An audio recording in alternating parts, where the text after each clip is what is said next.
In fact, that we will be taken into all truth, even in the midst of all our rows and disagreements. This sense seems to me to be particularly important for us as gay and lesbian Catholics now. We're in the midst of a huge and very highly emotionally charged row in our church, one which often seethes in silence and breaks out in strange and awful ways.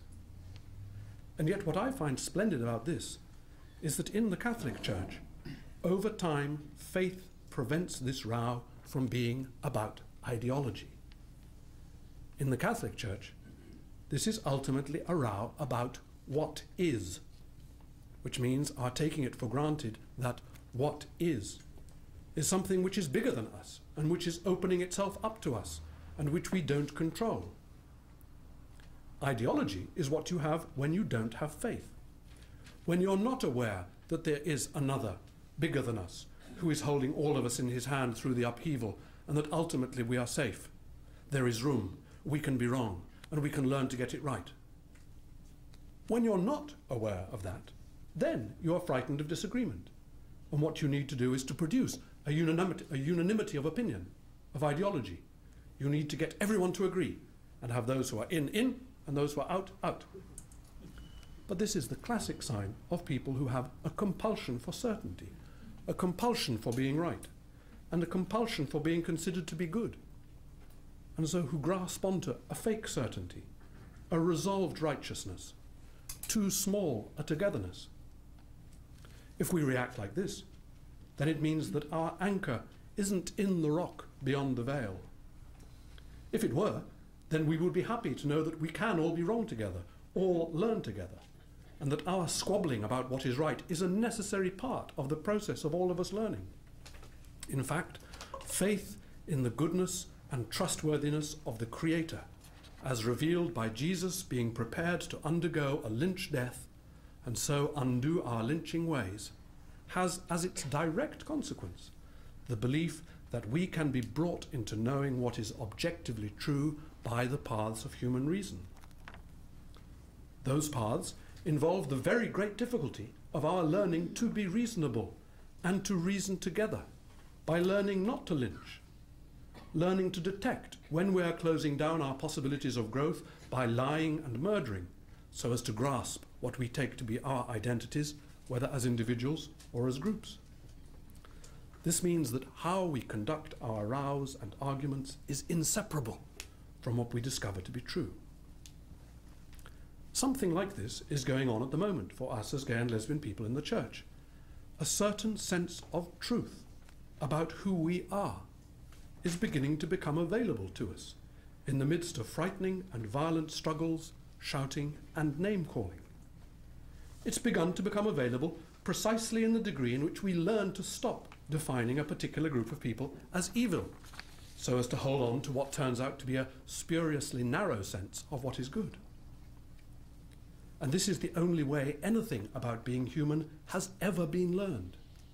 It is only as we learn to see and love our neighbours as ourselves that we find out who we are, and find that we are much, much more than we thought we were. Recently, this dynamic of learning to see and love our neighbours as ourselves has put into crisis a traditional way of looking at what was assumed to be a weird and evil other. It's beginning to become possible to make a huge new anthropological distinction, even at the highest level in the life of the Church, between two things which we'd not been able to distinguish properly before as a normal part of our race's way of living together. The distinction is between forms of behaviour which are a distortion of what people are, on the one hand, and forms of behaviour which can be a responsible part of what some people are, on the other. We all know and understand that there are some distorted forms of behaviour into which particularly males, but also sometimes females, get inducted by force of circumstance, same-sex confinement, war, long journeys, imprisonment, or strange religious cults. These forms of behaviour seem to have a sexual component, but the sexual elements are in fact symptoms of frenzied group behaviour run by fear, power, desire for dominance, financial advantage, and demarcation of property. These the Church has always and everywhere considered to be grave forms of depravity, and never to be approved under any circumstances. What is beginning to become apparent is that there is a more or less regular minority of people of both sexes who, entirely independently of circumstance, war, long journeys, imprisonments, cults, and so on, simply are principally attracted to people of their own sex at an emotional and erotic level. It's furthermore becoming clear that this is in most cases a stable and lifelong feature of who the person is not in any sense a dysfunction, and does not in any way diminish the viability of the person who just is this way. And it's even beginning to become clear that such people are able to develop and receive that full-heartedness of love for each other, that delicate birth of a being taken out of themselves for the other, which is not just lust, nor a defect of some other sort of love which they really ought to have but don't seem to be able to, but is quite simply the real thing, which when present is recognized as a gift from and an access to God. So it's also beginning to become apparent that the attempts to describe these people by using the same ethical and descriptive tools which were used to describe the wayward form of behavior is simply a category mistake. If you want to know what I mean by a category mistake, take a look at a picture of poor Private Lindy England and her dog on a leash and the pile of humiliated male prisoners in Abu Ghraib. Then look at a picture taken almost the same week of two women walking down the steps of Boston City Hall waving a marriage certificate. Ask yourself, to which of these two images does the biblical category of Sodom rightly apply? The category mistake is to say, well, in some deep sense, they're both the same thing. They aren't. And holding on to a category mistake, as it becomes clear that something just is, ultimately constitutes a failure of faith, a refusal to allow ourselves to trust being pulled into the bigger picture, which is the new creation. And part of our trust in the Petrine gift, that is a key element of the church, is that we know that ultimately, however much kicking and screaming goes on, God won't let such a failure of faith close down our access to that new creation. Peter's job is to keep us together as we squabble over the extraordinary possibilities of truth and freedom which keep on being opened up for us, as God reveals to us who we are and how much we are loved.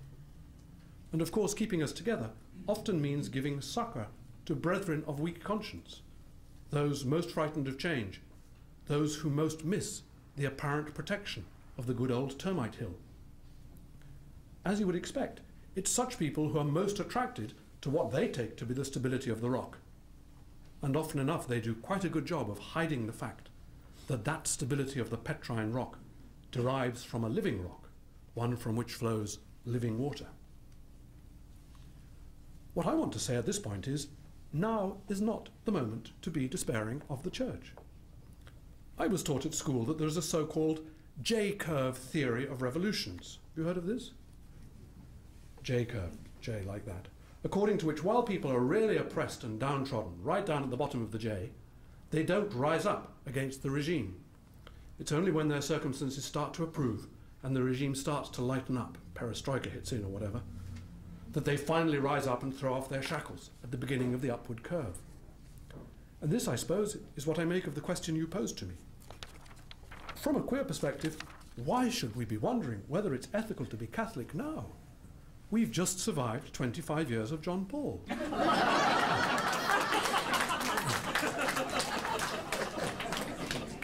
Who, with all his qualities and virtues, seemed to me, at the distance from which I saw things, a poor judge of character and a man who gave succor to his sycophants. The result was that on his watch, the Catholic faith did seem to become associated with a sort of totalizing moral ideology, in which we were simply a source of evil to be denounced and criticized. Well, it seems to me to be the height of perversity to get worried about whether it's ethical for us to be Catholic now, just as it's becoming clear that we're in a much bigger and better space. The harshness of tone has gone, the temperature is going down, the visitation of seminaries seems, from what I've heard, to have been in many cases a less unpleasant experience than was feared. The long-awaited instruction on not admitting gay people to the seminary seems to have fallen flat on its nose, with no indication that anyone in Rome is anything other than rather embarrassed by it.